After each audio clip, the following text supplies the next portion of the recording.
सत्संग से सोधी आवे, नहीं जीव 84 में जावे। सत्संग से सोधी आवे, नहीं जीव 84 में जावे।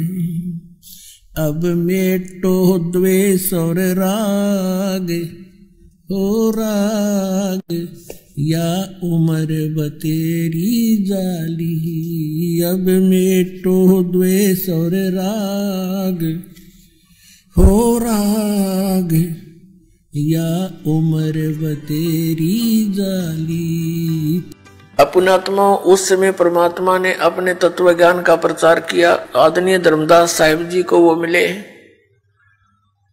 उनको अपना ज्ञान समझाया और उन्होंने फिर परमात्मा के द्वारा दिए गए ज्ञान को लिपिबद्ध कर दिया, जो पवित्र कबीर सागर और पवित्र कबीर साहिब की वाणियां, कबीर साहिब के शब्द और कबीर बीजक नाम से ये ग्रंथ हमारे पास उपलब्ध है।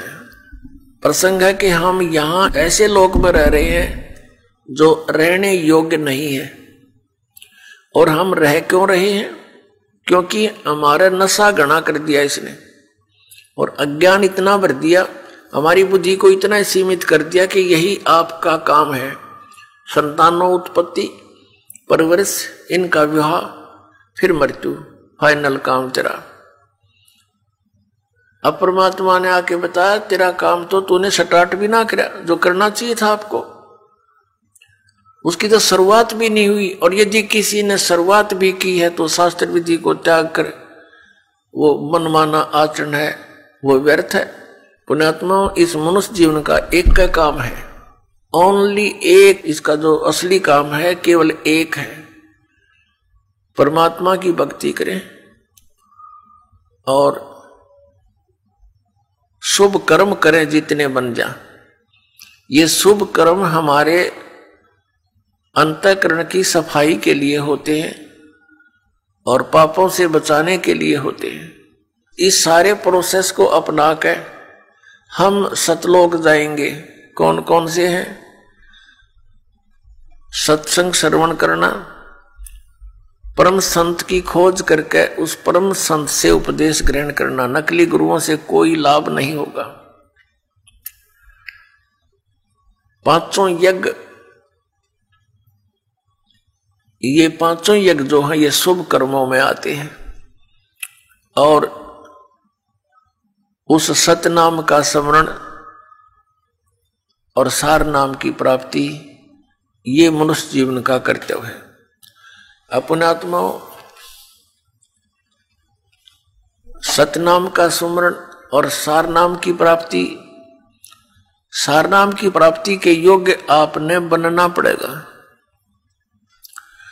सतनाम जिसको मिलता है वो बहुत ही पुण्यकर्मी प्राणी है, क्योंकि इस सतनाम की अभी तक किसी को हवा भी नहीं लगी थी। उन महापुरुषों ने इसको इतना सुरक्षित रखा था। किन किन ने, जिनको भगवान मिले, जिनको परमात्मा स्वयं आकर मिले और इस धन को उनको देकर गए थे और कहा था अभी इसको डिस्क्लोज ना करना, ना तो बात बिगड़ जाएगी। अभी इसको डिस्क्लोज ना करना, अपने तुम स्मरण करना और अपनी अमृतवाणी में इसका प्रमाण छोड़ जाना। आने वाले समय में ये हमारे काम आवेगा। तो उन महापुरुषों ने जिनको भगवान मिले उन्होंने अपनी अमृतवाणी के अंदर ये एफिडेविट दे दिया कि कबीर इज गॉड, कबीर परमात्मा है, वो काशी वाला धानक वो परमात्मा है। जैसे आदरणीय गरीबदास साहिब जी ने कहा, हम सुल्तानी नानक तारे दादू को उपदेश दिया, जात जुलाहा भेद न पाया ये काशी माहे कबीर हुआ। आदरणीय गरीबदास साहिब जी ने कहा कि हम सभी को पार किया, किस किस को? हम सुल्तानी नानक तारे, अब्राहिम सुल्तान अधम बलक शहर के राजा, और नानक साहिब जी और दादू साहिब जी हम गरीबदास जी कह रहे हम सुल्तानी नानक तारे दादू को उपदेश दिया और जात जुलाहा भेद न पाया वो काशी माहे कबीर हुआ। गुरु ग्रंथ साहिब के अंदर मैला पहला की वाणी आदरणीय नानक साहिब जी की है। उन्होंने 24 नंबर पृष्ठ पर उनकी वाणी पहला मैला की अंकित है। उसमें लिख कहा है कि फाई सूरत मलुकी वेश ए ठगवाड़ा ठगी देश खरा सियाना भोता बार ये धानक रूप रहा करता है।